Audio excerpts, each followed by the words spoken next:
ಬನವಾಸಿಯ ಕದಂಬರು. ಕದಂಬ ಮನೆತನವು ಕನ್ನಡದ ಮೊದಲ ರಾಜಮನೆತನ. ಇವರು ಸಾತವಾಹನರ ನಂತರ ವಾಯುವ್ಯ ಕರ್ನಾಟಕದಲ್ಲಿ ಏಳಿಗೆಗೆ ಬಂದರು. ಕದಂಬ ವಂಶದ ಸ್ಥಾಪಕ ಮತ್ತು ಪ್ರಸಿದ್ಧ ರಾಜ ಮಯೂರ ಸರ್ಮ.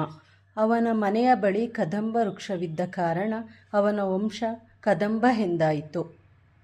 ಕದಂಬರ ರಾಜಧಾನಿ ಉತ್ತರ ಕನ್ನಡ ಜಿಲ್ಲೆಯ ಬನವಾಸಿ. ಅವರ ಲಾಂಛನ ಸಿಂಹ. ಮಯೂರವರ್ಮ. ಬ್ರಾಹ್ಮಣನಾದ ಮಯೂರ ಶರ್ಮನು ವಿದ್ಯಾಭ್ಯಾಸಕ್ಕಾಗಿ ಕಂಚಿಗೆ ಹೋಗಿದ್ದಾಗ ಪಲ್ಲವರ ಅಶ್ವಸೇನಾಧಿಕಾರಿಯಿಂದ ಅವಮಾನಕ್ಕೆ ಒಳಗಾದನು. ಅವಮಾನ ಸಹಿಸದ ಮಯೂರ ಶರ್ಮನು ಬ್ರಾಹ್ಮಣತ್ವವನ್ನು ತೊರೆದು ಕ್ಷತ್ರಿಯನಾಗಲು ಹೊರಟನು.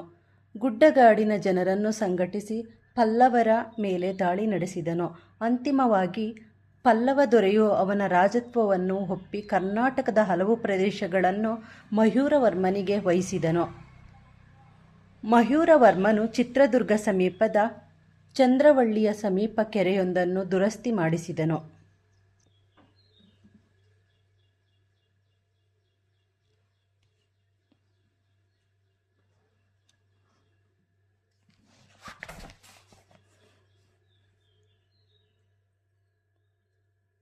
ಕದಂಬರ ಕಾಲದಲ್ಲಿ ಪ್ರಾಕೃತ, ಸಂಸ್ಕೃತ ಮತ್ತು ಕನ್ನಡ ಭಾಷೆಗಳು ಪ್ರಚಲಿತದಲ್ಲಿದ್ದವು.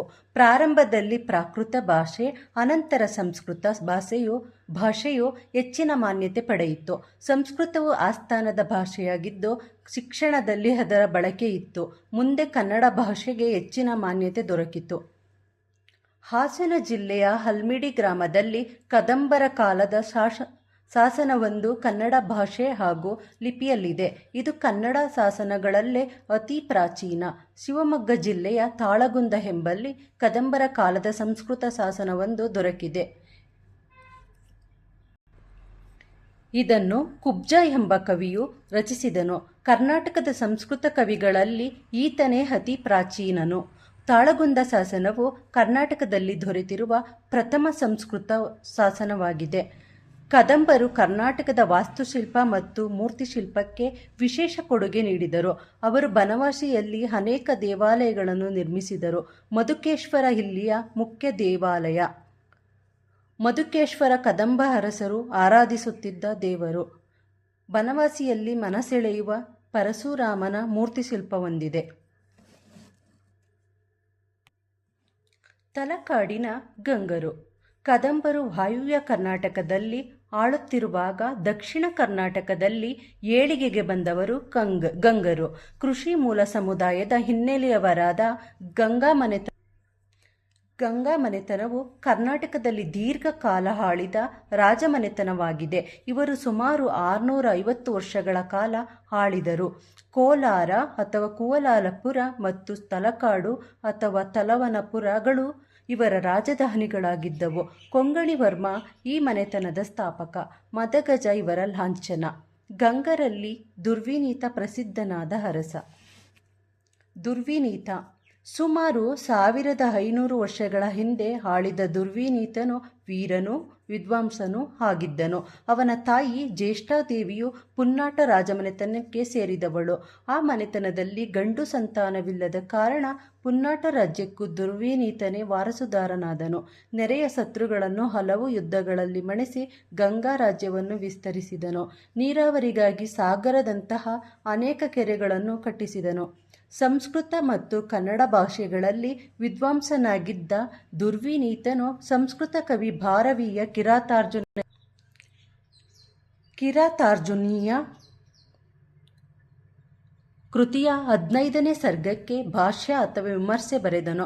ಗುಣಾಢ್ಯನ ವಡ್ಡಕಥಾವನ್ನು ಸಂಸ್ಕೃತಕ್ಕೆ ಭಾಷಾಂತರಿಸಿದನು. ಅಲ್ಲದೆ ಕನ್ನಡದ ಪ್ರಮುಖ ಗದ್ಯ ಬರಹಗಾರರಲ್ಲಿ ದುರ್ವಿನೀತನು ಒಬ್ಬನೆಂದು ಕವಿರಾಜ ಮಾರ್ಗದಲ್ಲಿ ಶ್ರೀ ವಿಜಯನು ಹೇಳುತ್ತಾನೆ.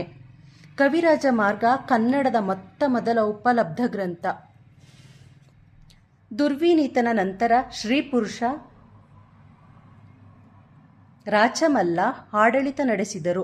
ರಾಚಮಲ್ಲನ ಪ್ರಧಾನಿಯಾದ ಚಾವುಂಡರಾಯನು ವಿಂಧ್ಯಗಿರಿ ಬೆಟ್ಟದ ಮೇಲೆ ನಿಂತಿರುವ ವಿಶ್ವಪ್ರಸಿದ್ಧ 17.6 ಮೀಟರ್ ಅಥವಾ 58 ಅಡಿ ಎತ್ತರದ ಗೊಮ್ಮಟೇಶ್ವರ ಮೂರ್ತಿಯನ್ನು ಹಾಸನ ಜಿಲ್ಲೆಯ ಶ್ರವಣಬೆಳಗೊಳದಲ್ಲಿ ನಿರ್ಮಾಣ ಮಾಡಿಸಿದನು. ಸಾಹಿತ್ಯ.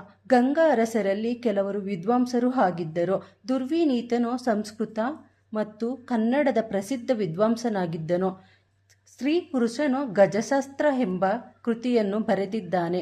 ಗಂಗರ ಪ್ರಧಾನಿಯಾಗಿದ್ದ ಚಾವುಂಡರಾಯನು ಚಾವುಂಡರಾಯ ಪುರಾಣ ಎಂಬ ಕೃತಿಯನ್ನು ಕನ್ನಡದಲ್ಲಿ ರಚಿಸಿದ್ದಾನೆ.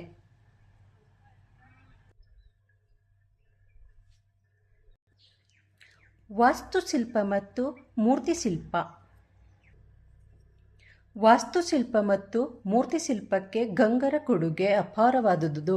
ಮಣ್ಣೆಯ ಅಥವಾ ನೆಲಮಂಗಲ ತಾಲೂಕು ಕಪಿಲೇಶ್ವರ, ತಲಕಾಡಿನ ಪಾತಾಳೇಶ್ವರ, ಕೋಲಾರದ ಕೋಲಾರಮ್ಮನ ಗುಡಿ, ಶ್ರವಣಬೆಳಗೊಳದ ಜೈನ ಬಸದಿಗಳು, ಕಂಬದ ಹಳ್ಳಿಯ ಅಥವಾ ನಾಗಮಂಗಲ ತಾಲೂಕು ಪಂಚಕೂಟ ಬಸದಿ ಮುಂತಾದವುಗಳು ಗಂಗರ ಕಾಲದ ಪ್ರಮುಖ ವಾಸ್ತುಶಿಲ್ಪಗಳಾಗಿವೆ. ಶ್ರವಣಬೆಳಗೊಳದಲ್ಲಿರುವ 58 ಅಡಿ ಎತ್ತರದ ಏಕಶಿಲಾ ಗೊಮ್ಮಟೇಶ್ವರ ಮೂರ್ತಿ ಇವರು ಮೂರ್ತಿಶಿಲ್ಪಕ್ಕೆ ನೀಡಿದ ಮಹತ್ವದ ಕೊಡುಗೆಯಾಗಿದೆ. ಬಾದಾಮಿಯ ಚಾಳುಕ್ಯರು. ಬಾದಾಮಿಯ ಚಾಳುಕ್ಯರು ಕರ್ನಾಟಕದಲ್ಲಿ ಸುಮಾರು 2 ಶತಮಾನ ಕಾಲ ವೈಭವದಿಂದ ರಾಜ್ಯಭಾರ ನಡೆಸಿದರು. ಬಾಗಲಕೋಟೆ ಜಿಲ್ಲೆಯ ಬಾದಾಮಿ ಅಥವಾ ವಾತಾಪಿ ಚಾಳುಕ್ಯರ ರಾಜಧಾನಿ. ವರಾಹ ಚಾಳುಕ್ಯರ ಲಾಂಛನ.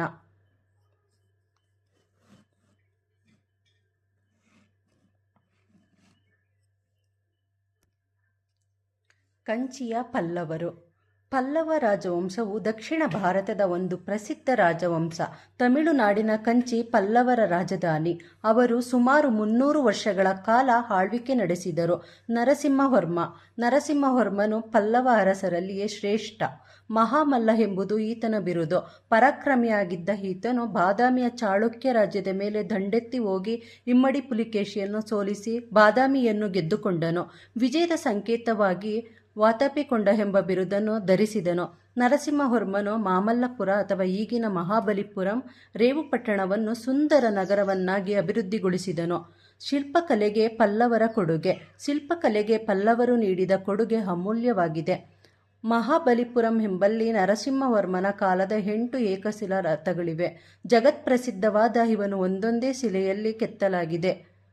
ಮಹಾಬಲಿಪುರದಲ್ಲಿ ಗಂಗಾವತರಣ ಎಂಬ ಉಬ್ಬು ಶಿಲ್ಪ ಇದೆ. ಈ ಕೆತ್ತನೆಯಲ್ಲಿ ಭಗೀರಥನು ತಪಸ್ಸು ಮಾಡಿ ಗಂಗೆಯನ್ನು ಭೂಮಿಗೆ ತರಲು ಪ್ರಯತ್ನಿಸುವ ಚಿತ್ರಣವಿದೆ. ಇದೊಂದು ಪ್ರಸಿದ್ಧ ಉಬ್ಬು ಶಿಲ್ಪವಾಗಿದೆ.